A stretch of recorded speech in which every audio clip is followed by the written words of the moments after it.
on the street tonight. Short stories in the spotlight. Writers bring their best to light. The story central time. Breaking down the plot. Characters that fought. Twists that hit the spot. It's all you live tonight. Are you ready for some stories? In a live stream glory. It's the contest of the year. Writers have no fear. Catch the suspense unfold. Feel the tales being told. Critiques fair and bold. The truth will soon be known. Jawless from far and wide. Mysteries you can't hide. Every twist takes the story right. By these rules we abide. Are you ready for some stories? In a live stream glory. It's the contest of the year. Writers have no fear.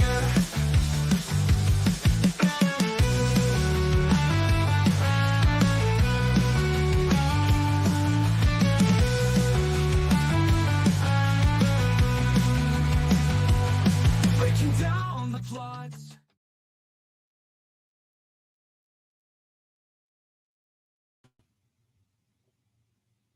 Hello? You are muted. Good thing I brought you in early, huh? Yeah. Was I muted for the intro The too? whole intro. Oh man, I had a great. Oh, that's so great. I had a great line. All right, fine. That's whatever. Water under the bridge. Water under the bridge. Technology. You win this time. I am going to say this one last line.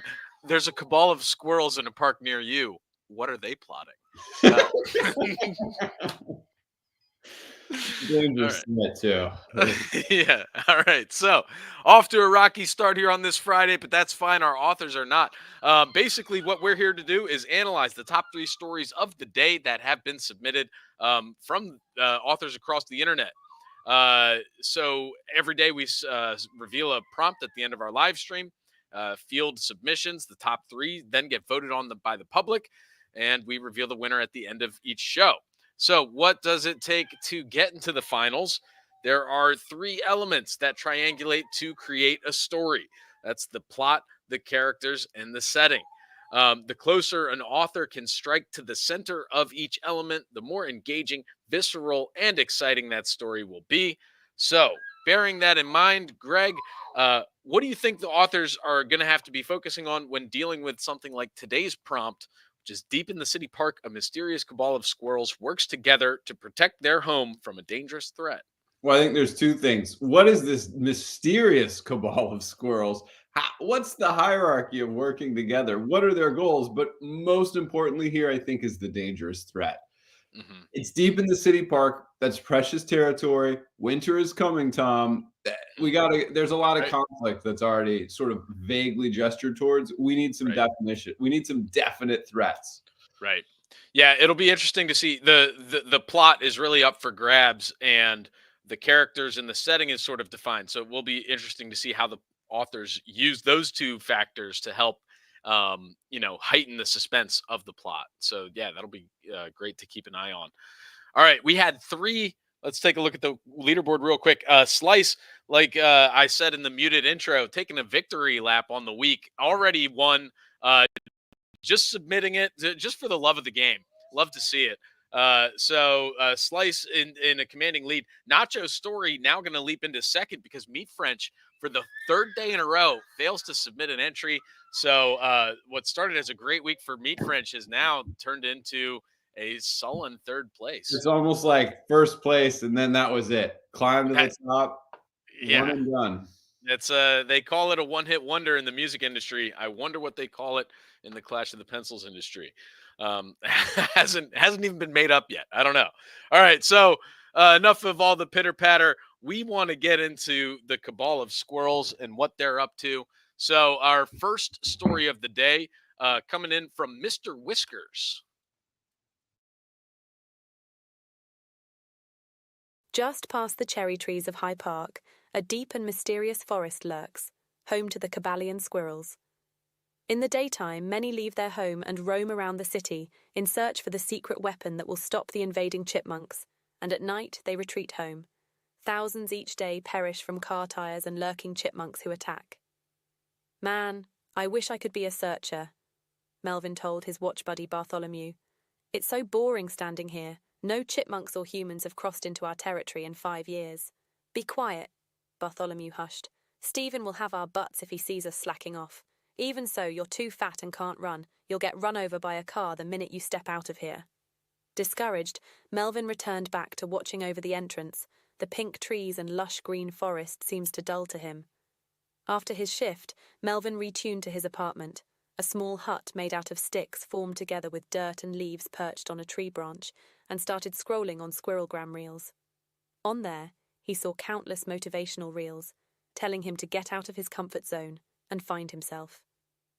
I will find the sword to kill the chipmunks. The next morning, Melvin set out with an acorn and a bag he made out of leaves and twigs. He joined a group of searchers preparing to head out and joined them. Just before he was going to step outside Cabalian Cove and see the beautiful city of Toronto, he saw an entire army of 60,000 chipmunks. They rushed in wearing acorn shell armor, carrying slingshots with pebbles, and swords made out of fox claws. They easily slingshotted their way through the squirrels' ill-prepared defense and began charging at Melvis's group. They slaughtered them, squirrel fur and tails flying everywhere. They approached Melvin. Please no, I'm not even a searcher. I'm just an innocent square. His words were no use. He got a fox claw in the heart. Wow. Right. Melvin, part of the Cabalian squirrels deep in the city park of Toronto, doesn't want to be a watcher, wants to be a searcher, to find a sword to slay all of their enemies, the chipmunks. After returning home from work one day and ingesting enough reels on Squirrelgram that are motivational, he decides he will go find the sword to kill the chipmunks, abandons his watch post, and joins a group of searchers. As they're about to go searching, an army of 60,000 strong of chipmunks have snuck in unwatched and now slaughter the search group. Melvin tries to say he's not even really a searcher. Look, like, guys, and to no avail. No avail. Foxclaw right in the heart. What I loved about this was how big the scale of the world building was. It really was something. I mean, we get through one character and one kind of, we're just at a post. Bartholomew and Melvin are kind of going back and forth. We get this illusion to have a superior officer. Stephen will have our butts if he sees us slacking off. You're too fat and can't run. You'll get run over by a car. So we get this sort of little slice of life in Squirrel Land, right? In this Cabalian squirrel. And then we get these incredible troop movements. We're in the city of Toronto, and there is an all-out 60,000 chipmunk assault that just comes in, and it's not an expected story. I was expecting that this would fulfill the kind of Squirrelgram, that inspirational, like, go for your dreams, squirrel kids. But no, Foxcloud of the Heart. That's the end. I was shocked by the plot. So the fact that it didn't seem coming, but the world was really, really successfully rendered. I was right there. It had a lot of the elements in one page. It's a pretty stunning accomplishment. What do you think? Yeah, fantastic work here from Mr. Whiskers. Definitely. I mean, like you said, the amount of world building, the depth of the characters, and that all ended up driving the plot in and of itself too, right? Where like you said, it had been set up as sort of this this self-made adventure of finding oneself and, you know, becoming a hero, and then the twist of irony of the watcher abandoned the watch post, the army comes in, and just action right up to the very end. So what a journey. It makes you wonder, if he hadn't abandoned the watch post, maybe they would have had a little bit of a defense. Is this keep calm and carry on, find your role and execute, do your job? Stay in your lane. Stay in your lane, watcher. You're not a searcher.